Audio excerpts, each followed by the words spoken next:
Je m'appelle Julia,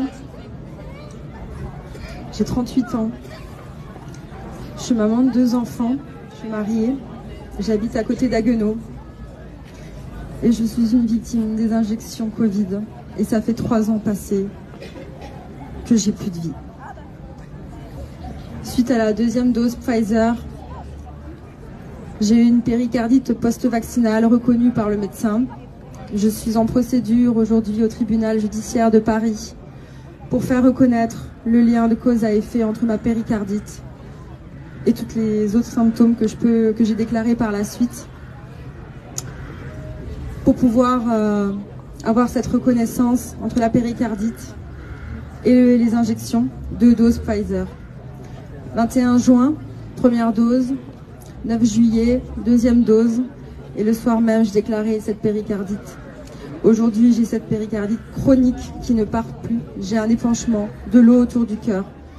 J'ai déclaré par la suite une spondylarthrite ankylosante. C'est pour ça que je suis en fauteuil aujourd'hui pour me préserver, parce que j'ai des douleurs terribles au niveau des articulations du dos, les sacroiliaques, les cervicales, la colonne, des douleurs au niveau des jambes.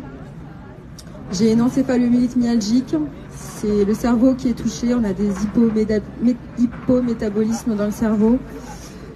Un SAMA, des réactions en fonction de ce qu'on mange. J'ai des pertes de mémoire, troubles cognitifs, tellement de symptômes qu'on les compte plus.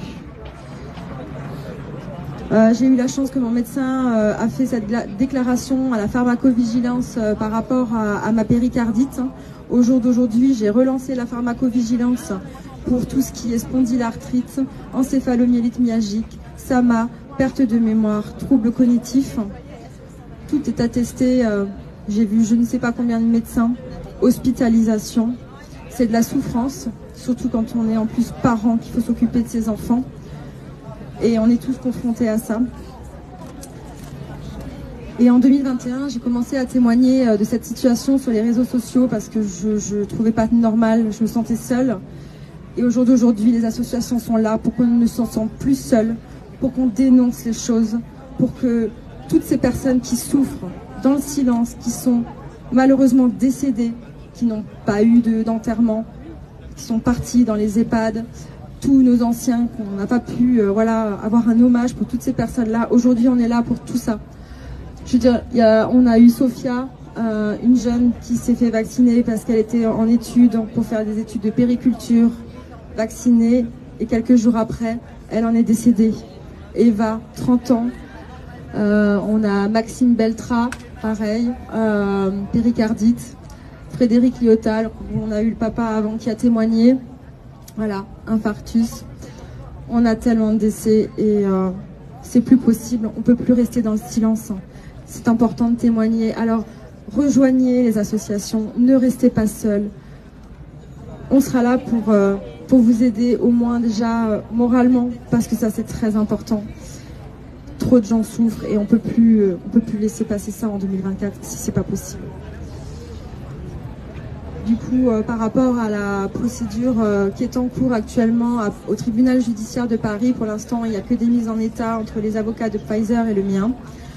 Il y a quand même un retour des experts médicaux qui disent bien que la péricardite, et c'est dans les effets indésirables de Pfizer, péricardite, myocardite, donc ça va être très difficile de ne pas faire reconnaître ça. Que vous dire ? J'ai perdu mon métier d'assistante maternelle, c'était ma passion. J'ai gardé 4 loulous. Au jour d'aujourd'hui, je ne peux plus me baisser comme je voudrais. Il y a plein de gestes de la vie quotidienne que je ne peux plus faire. Je suis reconnue par la MDPH. J'ai une auxiliaire de vie qui va venir intervenir 4 heures par semaine pour venir m'aider, pour avoir un soutien aussi psychologique, parce que c'est difficile quand mon mari travaille, les enfants sont à l'école, les journées sont longues. Voilà. Il faut se rapprocher des différents... la MDPH, il faut monter des dossiers, il faut se battre. Et ça, c'est quand même terrible en tant que victime. On est fatigué, on souffre. Et à côté, il faut se battre avec l'administratif. Et ça, c'est pareil. On est là pour vous aider, pour vous soutenir, pour vous aider à faire toutes ces démarches-là. Parce que tout seul. Des fois, on se sent pas, peut-être pas capable de le faire seul. Et les associations sont là en fait pour vous aider. Donc vous n'êtes pas seul. Et si vous avez besoin, voilà, on peut mettre plein de choses en place. Et une dernière chose, prenez soin de vous, prenez soin de vos proches, parce que la santé, ça n'a pas de prix. Et quand vous ne l'avez plus, ben, on se rend compte de tout ce qu'on a perdu derrière. Merci.